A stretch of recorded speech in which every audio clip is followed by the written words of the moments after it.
Abs. Yo, What are you saying, bro? same old, man. Good to see you, man. Good to see you. My guy. How have you been, first of all? Same old, man. Just working, getting on with it.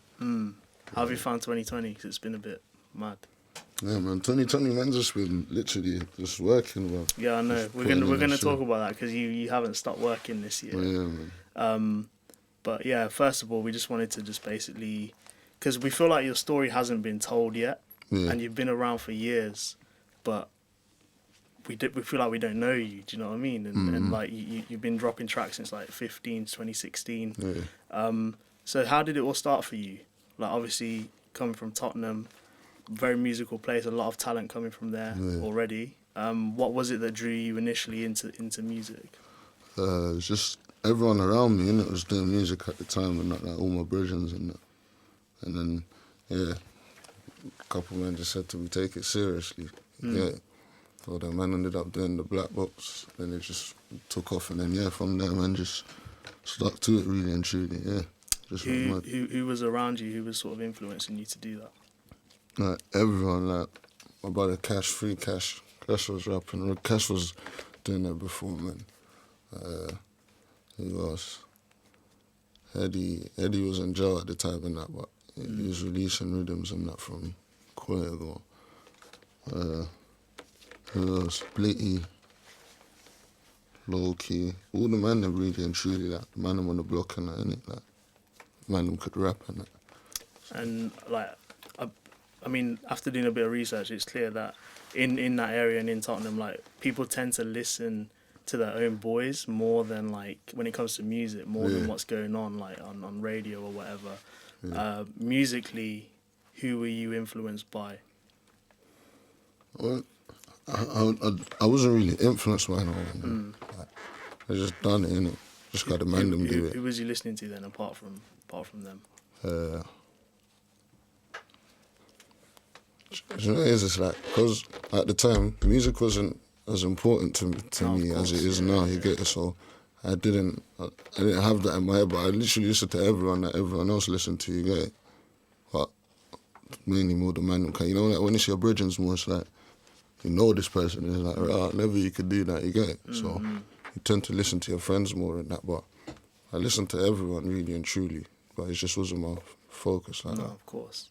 Yeah. And you mentioned Blackbox, so in 2016 you did the Blackbox Freestyle. Yeah. And from an external point, that sort of looked like a turning point for you?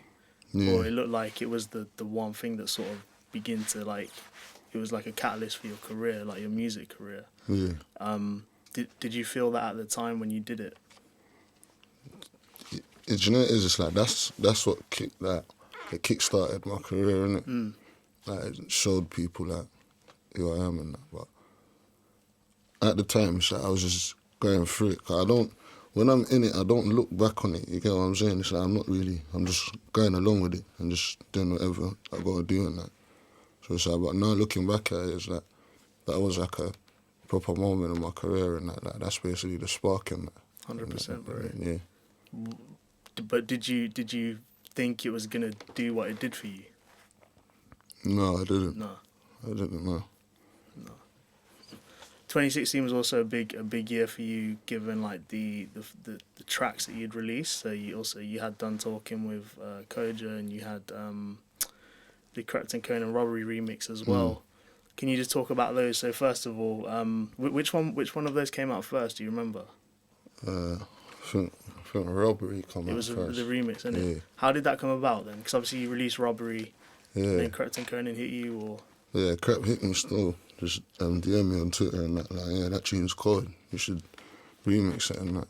And that's when I started getting like glimpses of hope and that, like, right, like, everyone want to do a tune with man type of thing. Like. So then, yeah, from there, then after that, I feel like a couple months later, man, done talking and that, coach. And how did the Koja one come about? Yeah, like, a couple of my people knew his people, innit? So yeah, like, it just made a link and that, went studio quickly, laid the verse and that, and then yeah, slapped it out. 100%. So that's already like 3 pivotal moments in your career in that year. Yeah. What other moments would you think have like, what other moments have you had where you felt, oh shit, like this is real now, like this is happening for me? like when I won the mobile and that. It was the unsung. Yeah, it was what's it called? Best song of the year, and the rated award. Yeah, man, just man's whole income change and all of that. I think the mobiles was the maddest one for me because like the mobiles is a big thing, innit? Mm-hmm. And it's like, man, obviously I never used to pay attention to it, but I see the stuff on the TV when I was a kid, innit? I didn't really know what it was and that, but just for the simple fact that, man, see it, man, just know it's something big, innit? You get it? So when man won that, it was a mad thing. That's interesting because we're going to talk about like this year as well and everything that's been going on. Obviously, this year you did a song with OFB, Bando K, Double L's, the Black Lives Matter song. Obviously, very like pertinent, very on at the minute.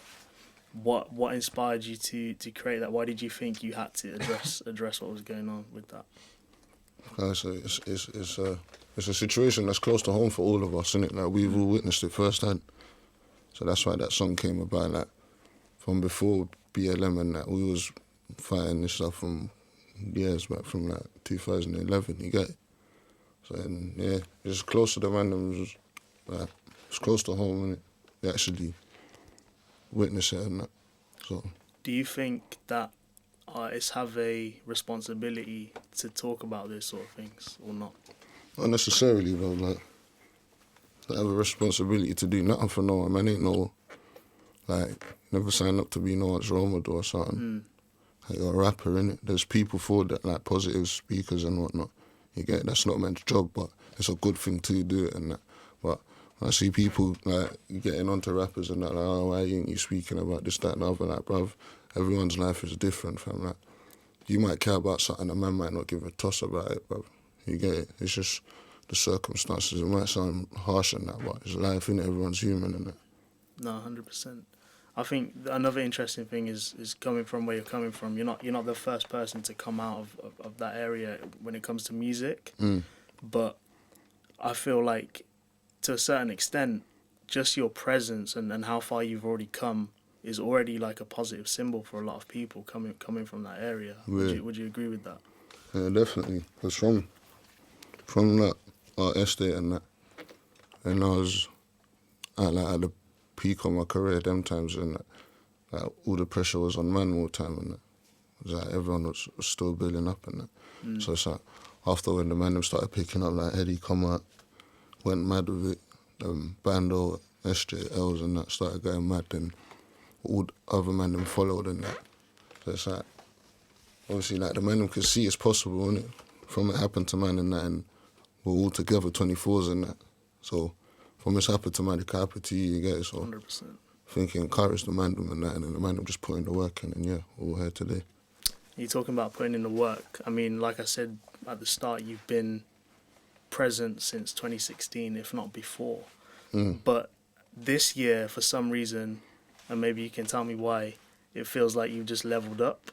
Your consistency has just gone through the roof. You've come with release after release. Yeah. What happened this year? Why now? I just said, man, I had a plan, innit? Man, I didn't have a plan before. That's why I wasn't putting out music and that, 'cause I didn't have a plan. So I don't want to just put out music for the sake of it, and then everyone's bugging me like, oh, there's new music again. So it's like, when man found the plan in that, me and I just sat down and spoke about it, like me and the team and that. And then, yeah, man just said, I want to flood the net tonight. Like, I want to flood the net this year and that. And then, yeah, man just stuck to it, bro. Kept on kind to the studio and that, recording, shooting videos, and then next thing you know, they're asking for a tape and that, you get it. So just locked away in the studio and that, just patterning, just recording all man's songs and that. Was the EP Love or Lust part of that process? Did you record that this year? Yeah, I Yeah. recorded that this year as well. And how come you decided to put that out as like a separate project? Last year I didn't, like, normally on the Valentine's period, like I'll drop something, innit? Yeah. But last year I didn't do nothing. So I thought just to make up for it and that, like, ensure I'm going to be proper consistent with it, I might as well just drop a project on that. Like. So I just put out that project and then, yeah, just started it. And when did the recording start, or even the writing start for this project that we're coming up to now? think like May, June. Right, May, June. I think after I released the freestyle, when I released the freestyle on that, that's when The Abra Cadabra freestyle. Yeah. And then, cause obviously I don't like write lyrics and that. You get it. I have to be in the studio to really get on with it and the booth. So from I released the freestyle and that, and then I saw the reception and that. Then I think after On Deck actually, after On Deck is when I said, yeah, I need a tape fully and that. So you did On Deck before you even thought about tape. Yeah. That's crazy, man. Yeah. That's mad. What made you decide? Because the singles you've released On Deck, you've released Spin. They've been like proper hype tunes. Streets love it. Everyone loves it. Yeah. Why do you feel like you led with those tracks? So I see what they wanted, innit? I put out the freestyle and On Deck. And I see they went crazy over it. So I was like, alright, cool, I'm gonna run with this little formula for now, innit? So I just started playing with flows and that and then just, doing whatever I don't think is normal. Like, whatever I don't think is normally done in the scene and that's what I was putting on the songs and that, and then it works, innit? Let's talk about the tape, bro. So, Product of My Environment. Yeah. Title obviously very fitting. You've got like a when I listened to it, the word that came to mind was versatility. Like there's so much different types of Abra Cadabra on that tape. Yeah. How do you create like a project that's so versatile but keep it consistent? I don't know, bro. I'm not gonna lie to you, bro. Man, just record, innit? Whatever I'm feeling, I just put it on the song, innit? And then, yeah. Or was it like a conscious decision for you to do that? Yeah, I wouldn't never just put out a project of the same type of songs anyway, in general, you get it? Like, obviously, apart from like the Valentine thing, but that's different. That's not something that I'd normally do. That's why I put that out, you get it? And put out all the same things and that. But when it comes to like a proper, like a mixtape and that, it's like, they want to hear the drill me and that, and it's like, I'm not always in the drill mode. No, you're not. You know what I'm saying, bro? So I give them the different types of emotions that I come across on that. 100%. And like, that's one thing I really liked about the project.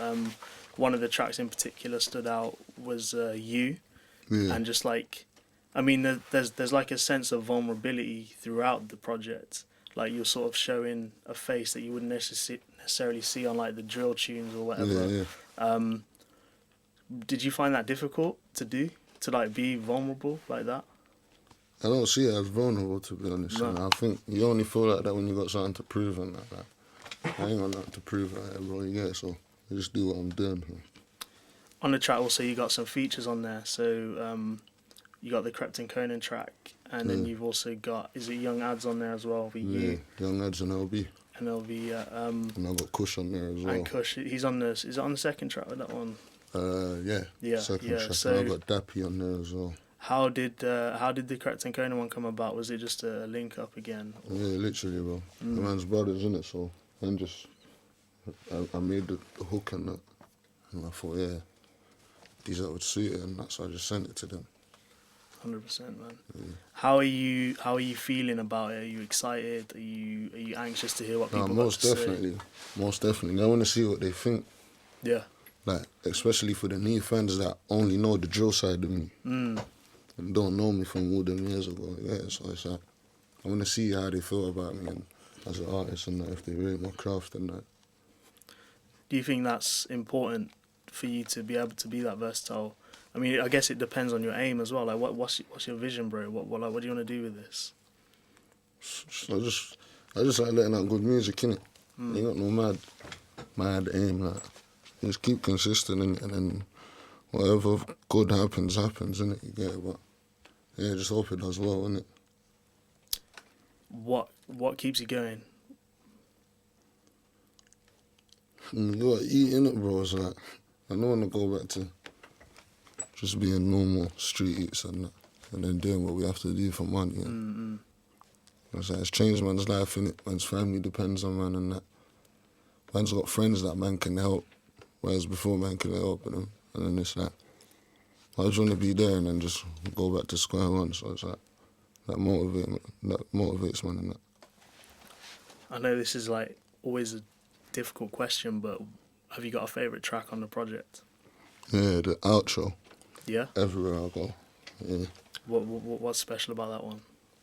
That tune's just, it's like me explaining myself basically, like saying, like, this is why I moved the way I moved type of thing. You get it? Like, any decision you see me making, like, listen to that song and then make it relate. You get it? Like, it's some your answer basically. Yeah. If you could like sum up the project in like a few words or a sentence or whatever, what could people expect from it? Just different versions of me, innit? A lot of different versions of me and then it's like you can tell that I'm showing my morals and in that tape there. I'm showing you what I agree with and what I don't agree with again, and how I would do certain things and how I wouldn't, and like things that I like, things I don't like. You get it, bro? How I've lived, like all of that, what I've been doing while I was away and that. You get it? What's after this? Like, what's next? What's the plan? Just keep going, man. Literally, bro. Just keep going. I don't ever like have a mad like, yeah, I'm gonna do this then do that. Like I just go with the flow and whatever happens, happens, and I'm just trying to make it the best. Yeah. With everything that's going on in the scene at the minute, it feels like a really crazy time. There's a lot of people getting exposed. I think it's like a trend for the year in general. Like there's just a lot of madness going on just in the world, in the scene. I don't think it has, but has it sort of impacted you or your mentality or how you navigate things? Yeah, man ain't. You know that them things that don't bother man and that. You know what I'm saying? I ain't bothered about getting hacked and that. You get it, bro? I ain't bothered about getting hacked and that, bro. I know what type of person I am. Like, man act accordingly. You get it? Like, hands are for you. That's that. But I don't pay attention to the majority of things that's none of my business. You know what I'm saying? It's not necessary. I don't pay attention to it. It's like, socials is mad, isn't it? It could put you in a mad situation, whether you're right or wrong. So I don't pay attention to it like that. Unless I know for a fact, 100%, like, yo, this is the pattern. You get it, bro? So, yeah, I don't really pay attention to them things like that. I think it's a scary time, man. I wouldn't say it's scary, bro. It's not scary if you ain't got nothing to hide, bro. True. That's true. Bro. That's true. I'm not saying it's scary, fam. Obviously, nobody wants their privacy out there, but it's not. You know what I'm saying?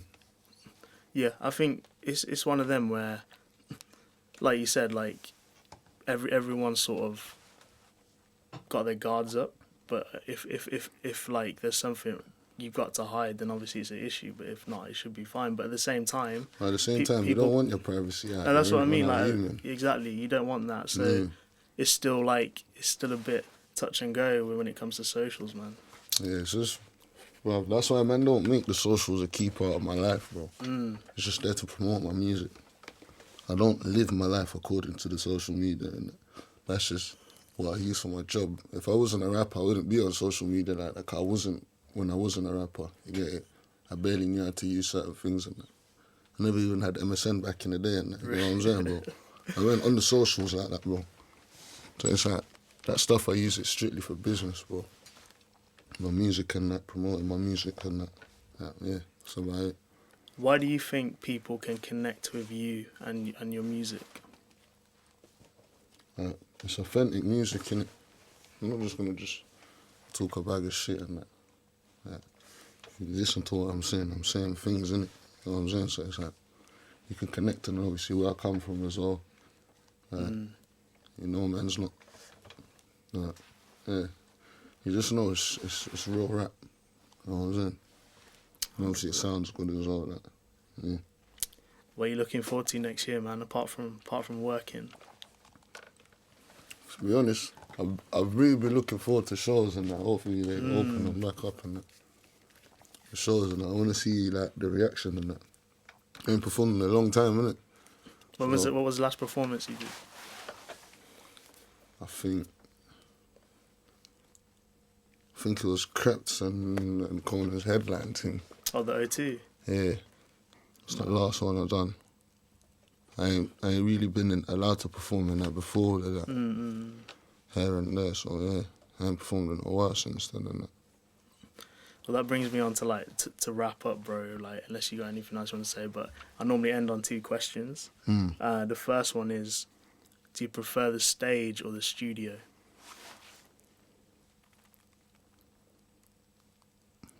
No, it is. It's hard, cause you like the stage, cause you like to see the reaction, but I like the studio, cause that's where you make the stuff to see the reaction. Yeah, you get what I'm saying? yeah. In the studio is where you really feel it, but on the stage you feel it. You get what I'm saying? So it's hard, to be honest, bro. They're both, I don't know how to explain it, they're almost kind of like the same thing. You make the music in the studio and that, and then just Share it on the stage. Yeah, you share it and take it to the people, innit? So it's like, you're on the stage, they're listening to you. Whether they rock with it or not, it's up to them. Final question. What was the first piece of music you remember listening to or getting hold of?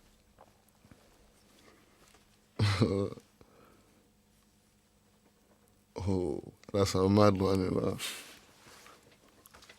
When I was getting older, more time,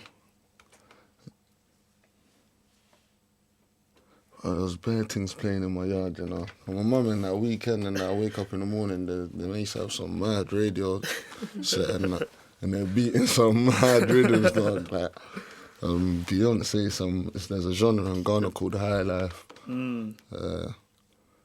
I couldn't tell you, but there was bare bits of music in my yard, man, and then man used to like listen to the Quran and that. You see like Quran recitations and that. So there's bare. It's a mixture still. Is religion quite important to you then? Yeah, it is definitely that. In terms of that, man. That man definitely want to get to a stage where man's fully strong in it. You get it. Obviously, you just got to work towards it, and it's something that I make sure that I'm like as imperfect as I am. I try not to stray from it, type of thing. You get it. So yeah. 100, bro. Well, Abs, man, it's a pleasure. Love, Tape's bro. amazing. Looking forward to hearing it. With Love, everyone. my bro. Appreciate it, bro. Love. Sweet.